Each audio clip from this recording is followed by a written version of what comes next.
Tidak ada yang benar-benar tahu siapa yang pertama kali berteriak malam itu. Yang mereka tahu hanya satu hal. Pagi harinya, seorang santri ditemukan terbaring di dekat sumur tua dengan wajah pucat seperti tidak memiliki darah. Bibirnya bergetar pelan mengucapkan satu kalimat berulang-ulang. Dia masih di bawah. Dia belum selesai. Sejak malam itu, pesantren itu kosong. Dan sumur tua di belakangnya tidak pernah lagi didekati siapapun.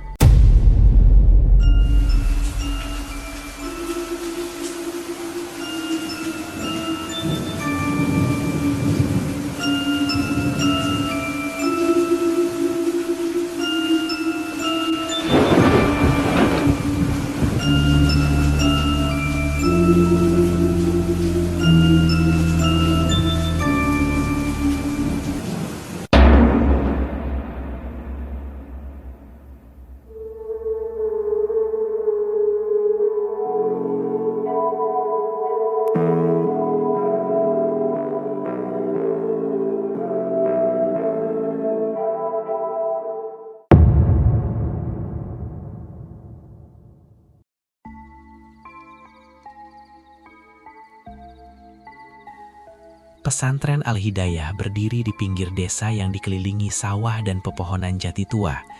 Bangunannya sederhana, dinding kapur putih yang mulai mengelupas, dan halaman luas yang dulu dipenuhi suara hafalan Al-Quran setiap subuh.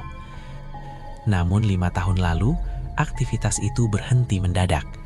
Tidak ada kebakaran, tidak ada wabah, tidak ada konflik besar.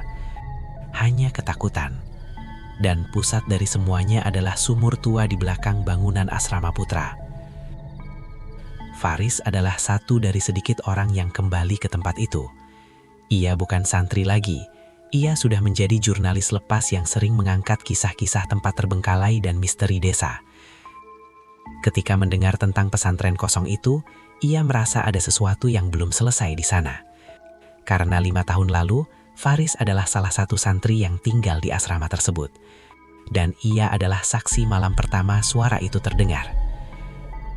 Sumur itu sudah ada bahkan sebelum pesantren dibangun. Kata warga, sumur itu peninggalan zaman kolonial. Dindingnya dari batu kali besar yang disusun melingkar. Lumut hijau pekat menempel di hampir seluruh permukaan. Airnya hitam, bukan karena kotor, tapi karena terlalu dalam. Tidak ada yang tahu pasti kedalamannya. Beberapa santri dulu pernah melempar batu, tapi suara percikannya terdengar sangat lambat, seperti jatuh ke ruang kosong yang tidak berujung. Kejadian inti pertama terjadi pada malam Jumat Kliwon. Listrik di asrama tiba-tiba mati sekitar pukul 23.40. Para santri mengira itu hal biasa. Namun dalam gelap terdengar suara seperti ember besi digesek dari arah belakang bangunan. Gesekan panjang. Sret, sret, sret. Faris dan 2 temannya mengintip dari jendela asrama. Mereka melihat sesuatu bergerak di dekat sumur. Bayangan tinggi kurus, berdiri terlalu tegak untuk manusia biasa. Ia tidak berjalan. Ia seperti meluncur pelan mengelilingi bibir sumur.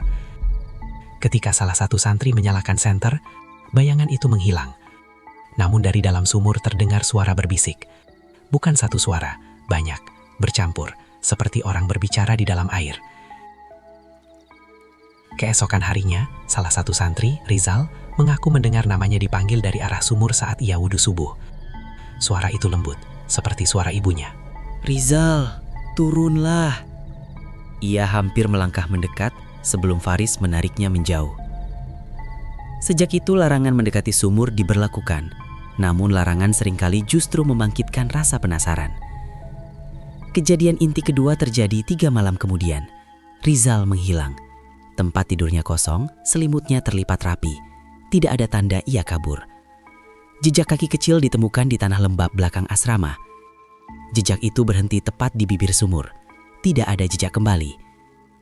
Para ustadz dan warga desa berusaha menguras sumur.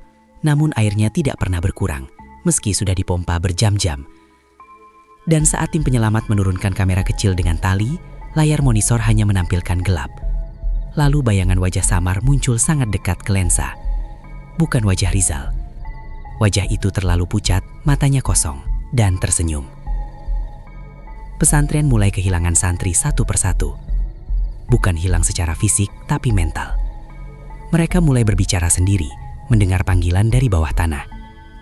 Beberapa mengaku bermimpi berada di dasar sumur, berdiri di lorong panjang yang dipenuhi pintu-pintu kayu kecil. Di balik setiap pintu terdengar tangisan. Kejadian inti ketiga terjadi pada malam ketika Faris sendiri mendengar namanya dipanggil. Ia berdiri sendirian di belakang asrama. Angin tidak bergerak, langit tanpa bintang. "Faris," suara itu jelas, datang dari dalam sumur. Ia menunduk dan melihat pantulannya di air. Namun pantulan itu tidak mengikuti gerakannya. Pantulan itu tersenyum dan mengangkat tangan, mengajak. Air sumur beriak pelan, seperti ada sesuatu yang naik dari bawah.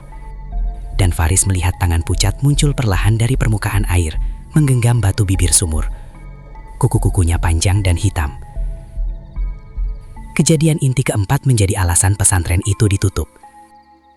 Seorang ustadz senior mencoba membaca doa di dekat sumur. Awalnya tidak terjadi apa-apa. Namun tiba-tiba tanah di sekitar sumur retak. Bau amis menyeruak kuat. Air di dalam sumur bergolak seperti mendidih, dan dari dalam terdengar suara serempak. "Kami belum dikeluarkan." Malam itu, seorang santri ditemukan terbaring di halaman.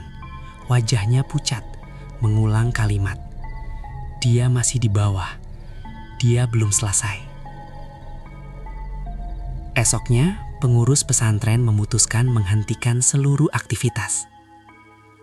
Santri dipindahkan, bangunan dikunci, sumur ditutup papan kayu besar. Namun papan itu tidak pernah benar-benar menutup rapat. Kini, 5 tahun kemudian, Faris kembali. Pesantren itu kosong, cat dinding terkelupas, rumput liar tumbuh tinggi. Ia berjalan ke belakang bangunan. Papan penutup sumur sudah lapuk. Ada celah kecil di tengahnya. Dari celah itu, terdengar suara air menetes. Dan sesuatu yang lain, bisikan pelan. Faris mendekat. Ia menyalakan kamera, melihat ke dalam. Dan untuk sesaat, ia melihat lorong panjang di dasar sumur. Bukan dinding batu, tapi lorong dengan pintu-pintu kecil. Dan di ujung lorong itu berdiri sosok tinggi kurus, matanya hitam pekat. Dan di sampingnya, Rizal, masih dengan seragam santri, menatap ke atas. Rekaman Faris ditemukan seminggu kemudian di meja resepsionis pesantren kosong. Faris menghilang. Namun dalam rekaman terakhir, terdengar suara Faris berbisik. "Aku tahu sekarang, ini bukan sumur." Gambar terakhir memperlihatkan permukaan air sumur yang memantulkan langit. Namun pantulan itu memperlihatkan bangunan pesantren utuh dan ramai. Seolah dunia di bawah sana lebih hidup daripada yang di atas. Tidak semua lubang di bumi hanyalah tanah dan air. Ada tempat-tempat yang menjadi wadah bagi hal-hal yang tidak pernah selesai. Jiwa, penyesalan, atau janji yang terabaikan. Rasa penasaran bisa membawa manusia pada pengetahuan. Namun, tanpa batas dan kebijaksanaan, ia juga bisa menyeret manusia ke dalam kegelapan yang tidak pernah mengembalikannya.